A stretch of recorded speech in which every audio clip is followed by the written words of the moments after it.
Après plusieurs années comme locataire au centre-ville, Andrea Sabalauskas et son conjoint ont acheté une maison le mois dernier. We realized that we had outgrown the apartment and we needed to move into a bigger space. Comme les deux travaillent à domicile, le couple voulait un espace plus grand.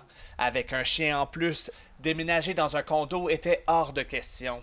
La baisse des taux hypothécaires durant la pandémie leur a ouvert une porte. Mortgage rates dropping was a huge door open for us.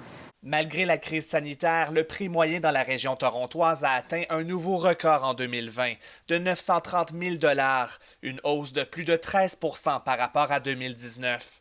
Mais le prix des condos, lui, a chuté de 4,7 % le mois dernier par rapport à décembre 2019, alors qu'il a grimpé de plus de 17 % pour les maisons en rangée et de 8 % pour les maisons détachées.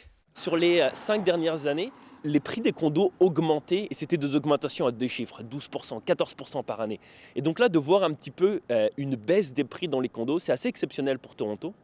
Habiter au centre-ville n'a plus le même attrait que ça avait auparavant. Et ça, c'est en grande partie à cause du télétravail, qui en a poussé plusieurs à s'installer dans les banlieues.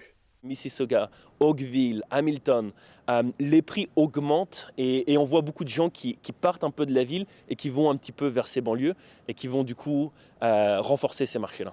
Les ventes de maisons resteront-elles aussi fortes cette année? La Chambre immobilière de Toronto publiera le mois prochain ses prévisions pour 2021. Elle anticipe qu'un déconfinement, la réouverture des bureaux et la reprise de l'immigration auront un impact important sur le marché. Ici Philippe de Montigny, Radio-Canada, Toronto.